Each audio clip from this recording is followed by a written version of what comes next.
Where are you? There you are. Happy New Year, guys. It is Wednesday, the 1st of January 2025. Can't believe that. Yes, I'm dressed like I'm playing a part in Kill Bill. I understand that. I wear this sometimes on the channel. And I don't know why I bought it. It's the loudest kind of sports training type top thing I own. And I don't know, it's bright yellow. And whenever I put it on, I think, you look ridiculous. Anyway, it is the 1st of January. By the time that you get this, it's going to be probably about the 3rd or 4th of January, and we'll all be well into it. But very tired, not because I had a massive night last night, because I didn't. I went to bed just after midnight, after a couple of beers and seeing in the New Year on BBC One with the fireworks. And a little bit ill, I think. Yeah, we have a 2.5-year-old son, which means you're ill most of the time. So I think that's partly why I feel a bit... but also, I've got a very, very busy period coming up. Ridiculously busy. We fly to Vegas on Saturday. So it's Wednesday today. This is New Year's Day, so I've come to do a little bit of work, which is not great because I'd rather be at home with the family, obviously. But need to get some work done before Vegas. But yeah, got today, tomorrow and Friday, and then we fly out to Vegas on Saturday for CES, which is the Consumer Electronics Show. I went there last year for my first ever time. I've been to Vegas before, but I hadn't been to CES before. And it's just crazy. I mean, you may know what CES is all about. It's all about the latest tech, obviously the stuff that's coming out this year. It gives brands the chance to, and both big brands and new brands the chance to say, look, we've got this amazing new thing which is going to come out this year and we think it's going to be massive. And everyone flocks to it. Most brands, all of the tech journalists, tech YouTubers, everyone congregates basically in Vegas, and it's just nuts. But I'm going out this time with some other people. So Niall is coming with me, and we've got, how many are? I think there's 5 of us in total. There's me, Niall, James, Michelle, Chris, and Dan. 6 of us, I think, for varying amounts of time. Some of those guys are over there anyway, which makes the travel a little bit easier, or they live a lot nearer than Niall and myself do. It's quite a long journey for me and Niall. But yeah, it's very much a team effort this time. And also, we've got a lot of work to do in terms of making a couple of videos while we're out there, which are going to feature a whole bunch of brands. And they will also feature, or one of the videos is going to feature my brand new award, which... Can you see that? Hopefully, it's see-through, which doesn't help. Doesn't help me showing it on here. But yeah, Mark Ellis Reviews, the best of In fact, that's the wrong way around. That's why you can't see it. The Mark Ellis Reviews Best of CES 2025 Award, which we're giving to a certain number of brands at CES, brands that we think have got very interesting products and stuff.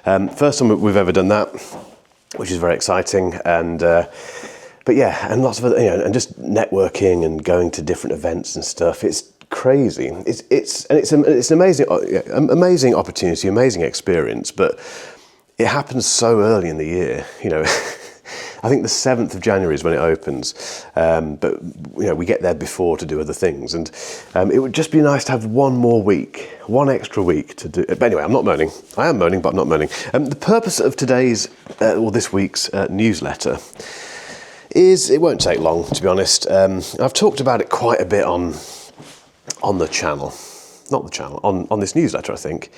But it's just something that's been on my mind as I look back at 2024. Last year, what were the biggest wins and losses in tech in 2024? And it's the latter that fascinates me the most, and in particular, this thing. Now, I know this. I've got serious deja vu here, which I guess tells its own story.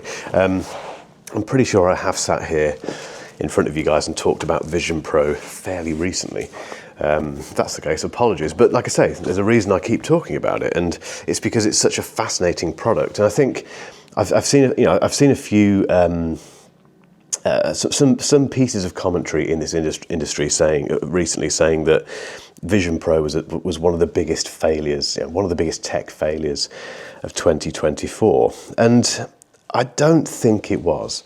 I think, firstly, I'm glad Apple made it. At least they did it, rather than just another iPhone. They did all that anyway, but it's not just another iPhone. It's not just a an iPad or a Mac that we've seen before. It's a brand new device, a brand new thing, a brand new paradigm, if you like, of computing. And I've written about this in this newsletter. If you've read the newsletter, you'll know my thoughts on this already. But just to kind of confirm, I think, ironically, working out whether or not this is a failure or if it has any kind of future for everyone else, for regular people who don't want to spend $3,500 on something like this, working out whether or not that is it's got that future is made much more difficult if you actually own one or you get to use one, because it's so good, it's so amazing. And Vision OS 2 has stepped things up a gear again. So the way that you can use this with your Mac now, you have the option of a massive ultra wide display, which is huge, and the clarity is amazing, the resolution's incredible.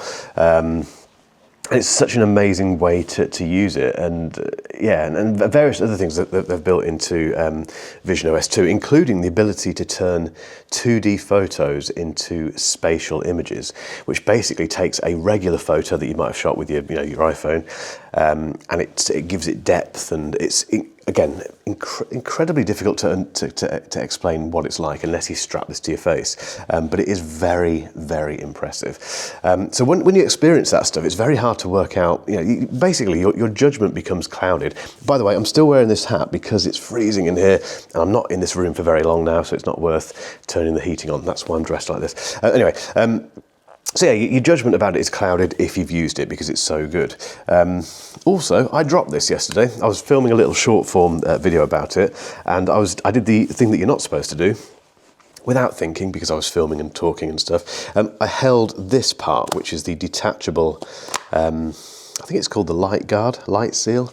You're not supposed to pick it up by that, but I was holding it like that and went like that, and that came off, and this hit the side of the desk. Now, fortunately, I guess, definitely fortunately, no damage here at all. The front display, the front glass is completely, just double checking, is it unmarked? Completely unmarked, basically. But I did leave a bit of a mark, basically. So on this vent here, the kind of the metal surrounding the vent, there's a little chip on there now. So it's got some battle scars already. But anyway, yeah. Vision Pro, was it the biggest failure of Apple's in 2024? No, I don't think it was at all. I think that's unfair. I think that is clickbaity type stuff. I think it's also short-sighted because, excuse the pun, purely because it's, I think the people that are saying that either haven't used it or have used it actually and are just focusing on things like the weight and the price and that sort of thing. The biggest question is, will it survive beyond Tim Cook's tenure as CEO? Because he must be entering his twilight years now with that. I'm sure within the next couple of years, maybe longer, who knows, maybe shorter, who knows. He's probably going to step down and someone else is going to take his role. So I don't think he won't want to see it as a failure, or he won't want to be perceived to have released this thing during his tenure and it being a failure. But equally, the people that step in after him, are they going to want to carry on? Because he's really flying the flag for this and he's put a lot behind it. I don't know. Who knows? It's a fascinating subject, which is why I keep talking about it. And I'm using it again. I'm genuinely using Vision Pro again. So because of the Vision OS 2 update and that massive display that you can now have on your Mac when you take your Mac display and put it into Vision Pro, and the clarity is better. They've improved the clarity and the resolution and stuff like that. It's noticeable over the previous Vision OS 1 iteration of that feature, and because of that, it's really tempting to keep using it actually. And you can watch YouTube videos now in a standalone display over the ocean of Bora Bora, which is another new environment in this. None of this probably makes any sense. Again, unless you've used it, it's all very confusing, isn't it? Anyway, that was the thing. Where have you gone? There you are. That was the thing that I wanted to talk about today.